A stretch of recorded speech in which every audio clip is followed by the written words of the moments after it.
Welcome to the 2023 Dallas Cowboys training camp. Bill Jones, joined by Mickey Spagnola of DallasCowboys.com. And this is the first of what will be two-a-day reports for you from here at Cowboys camp. Now, they don't do two-a-days. These football players, they don't do two-a-days anymore, but we are going to do two-a-days for you over the course of the next couple of weeks. And Mickey, you're a veteran of Cowboys training camp going back all the way to the mid-1980s, right? That's exactly right. My first training camp was 1985 for 1 week in Thousand Oaks, California, which is just right down the road. I believe it's that way. Yeah, pretty much 23 miles away. You know, it's been now 60 years ago that the Cowboys first started coming to California for training camp. They went to Thousand Oaks in 1963, went for 27 straight years. Of course, Tom Landry was the coach through 1988. And then Jerry Jones and Jimmy Johnson, they continued it. The contract still existed, so they continued it for 1 year in Thousand Oaks. Then they went to Austin for a few years. Hot Wichita Falls, even hotter Wichita Falls for a few more years. And it's been about 22 years ago they started coming out here to Oxnard. And this is the 17th time in the 34 years that Jerry Jones has owned the Cowboys that they have trained in Oxnard. And I don't think you can find a better spot for training camp. This is absolutely the most perfect spot. You know, when we were in Thousand Oaks, the Raiders were training, their training camp was here. It wasn't like this, though. There was a different hotel. And it wasn't open to the public. So what Al Davis did, he had these 6-foot cyclone fences up, and they had windscreens, black ones, all the way around so you couldn't see through, right? And I remember the first time I came here, Thousand Oaks, probably today it's going to be 90 degrees, right?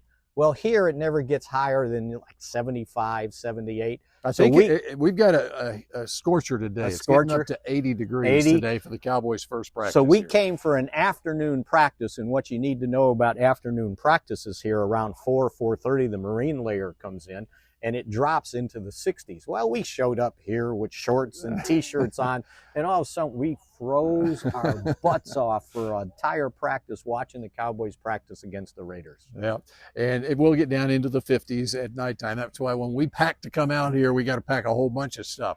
All right, let's talk about this Cowboys team, and already some news breaks here over the first couple of days. Cowboys reported here on Monday. The Jerry Jones, Mike McCarthy, and Stephen Jones State of the Cowboys press conference was on Tuesday. Zach Martin is a training camp holdout officially and getting fined $50,000 a day, according to the CBA, the mandated fine from the CBA that was just agreed to a couple of years ago. And let's start, though, with Trayvon Diggs, the Cowboys' two-time Pro Bowl cornerback. Right after the press conference yesterday, the Cowboys released a statement that Trayvon has been signed to a 5-year, $97 million contract extension. The key number on that, the guaranteed money. Right, and it's $42.3 million. So we'll see how that's spread out over the life of the 5-year deal, but that's the important thing. You know, the 97, the 104, that's kind of agent talk, because that's just fluff money sometimes at the end of the contract. So when we see it, the whole thing, we'll understand where that guaranteed money is spread out and when it runs out, because sometimes the guarantees don't exist for 5 years.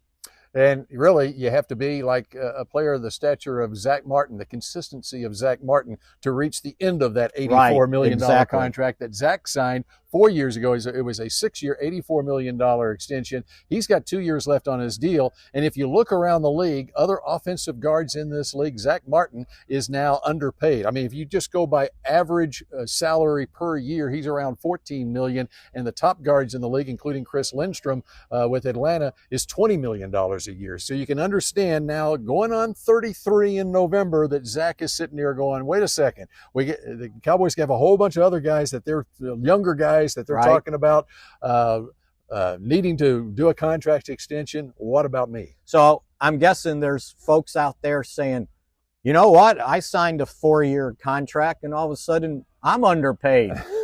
Can I hold out and not show up for work? Or they're saying, okay, I signed a 4-year contract and I have to live out the whole 4 years on that contract. Exactly. Okay, what right does he have to, you know, he agreed to the contract. I mean, that's kind of the way things work, right? Whatever you made somebody made in 2015 to somebody in 23 is making a heck of a lot more. So that's kind of the way it works. But again, the Cowboys will work through this with Zach Martin. I don't think we're talking a team captain. At some point he will be here. And again, when you said about how the first week of training camp goes, it's mini camp practices. He might have not even been out there doing all the snaps at right guard. He doesn't need that. So I'm thinking from a negotiation standpoint, it only really matters when they get the pads on, and that doesn't happen until Monday. Yeah, and I do think one of the things that Zach is probably looking at, I mean, you compare him with Tyron Smith, and Tyron Smith is actually 3 weeks younger than Zach Martin, even though he came into the league 3 years before Zach Martin did. Now, there's a difference in Tyron and Zach in that Zach has been able to be pretty much injury-free throughout his career, while Tyron has been beset by injuries the last 3 years. But what Tyron's deal right now is a 1-year, $6 million deal, and he's going on 33 also in December. Zach is sitting here going, okay, the good Lord has blessed me for the first 9 years of my career, but I haven't missed games, but what if I do have some injury issues? And then I go into the last year of my contract next year, like Tyron was this year, and they say, hey, this is what we're offering. And nobody, if they're good enough, wants to play on that final year of their contract. We can go back to Trayvon Diggs, right? This was the final year of his contract. And the last thing guys want to do, if they like where they're at, is to say, okay, now I'm going to be a free agent and they can hold this over my head, right? So plus you don't want to get hurt. You get hurt in the last year of your contract, and free agency starts in March, and you can't walk in to some team's facility on your own, like I'm on crutches or I got a cast on.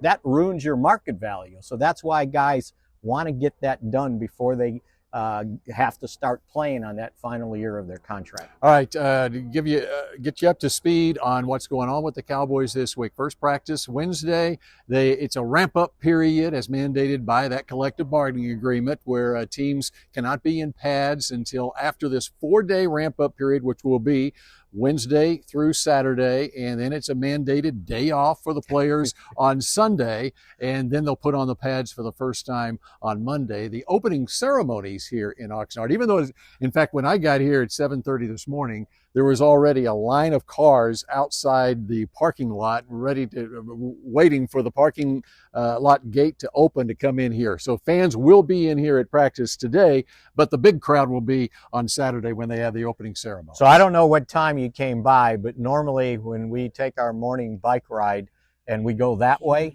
by 6:30 in the morning, they're lined up already. Practice doesn't start till 11:30, right? But they want to get in and get the best seats. And I think people can see the stands behind us. And everybody kind of rushes in to get the best seats, right? So, yes, I'm sitting there going, what are these people doing? And they get better parking spots closer up. So, it's free, but boy, they'll scramble. All right, give me one player that you're looking forward to seeing out here on the practice field throughout this training camp. One player. I would say I can't wait to see Terrence Steele at right tackle coming back from his torn ACL. Now, they did not put him on PUP, meaning he wasn't going to pass a physical. So he was able to pass his physical. But I think with not knowing Tyron Smith, what level he would play at left tackle, you need that right tackle buttoned down, and he's awfully good. He's another guy they would like to extend because he's playing on a 1-year restricted free agent contract. So for $4 million, they would sign him to a long-term deal if he would agree on a price they can deal with. But I want to see how quickly he acclimates to playing football after tearing his ACL in December. And if you remember last year, we were doing the same thing with Michael Gallup. Now, he tore his in the playoff game, so that was January, and he really wasn't right. But that's a wide receiver, right, Bill? The offensive tackle doesn't have to run 10 yards, right? So I'm interested to see how well he reacclimates to playing football, because that right tackle position is important, obviously, but he was their best run blocker last year until he got hurt. And I got one player, and that would be Deuce Vaughn. The diminutive Deuce Vaughn out of Kansas State, the rookie 6th-round draft pick, only 5 feet 5 inches tall. I can't wait to see him run around this practice. And I got an inch on him, so that tells you how short he is, right? Yeah. Yeah, no, and they'll carve out a role for him. Something. He'll be the guy to watch in the preseason games too. Yeah, absolutely, and see how well, because in college at K-State, he ran between the tackles. He wasn't just a gimmick guy, and he's pretty elusive, making guys miss. Maybe they couldn't see him. I don't know at 5'5", but the opposing players are even bigger in the NFL. Right. So it'll be good to see. Yeah, that'll be, and how they plan to use him. The other guy, how they plan to use him, because Cavante Turpin last year, probably the fastest guy on the team, except Micah Parsons probably would challenge him, and Parsons likes to run as fast as he has to win, right? Yep. But Turpin, basically, he was in the USFL, most valuable offensive player, and they didn't want to overload him. So basically, at a wide receiver spot, they just let him do returns. At wide receiver, it was end arounds. They really didn't throw it. Now, they say they're going to try and implement him into the offense. So it'll be interesting to see how they use him to another guy that's got speed to kill out there. And of course, as Mickey talked about, Cavante now has had a full off season. He got here during training camp last year, so there really wasn't that much they could do offensively with him. All right, that does it for our first report, our first two-a-days. Mickey has been kind enough to join us for a series of these throughout camp. And by the way, Mickey's got a podcast on DallasCowboys.com called Mick Shots. He allows me to tag along, and Everson Walls as well. Nathan Newton will be on that, and that is going to be the next edition of that will be 8 a.m. Pacific time, 10 a.m. Dallas time on DallasCowboys.com. Mick Shots, look for that. And we will see you next time here on Two-a-days here on CBS Texas.com.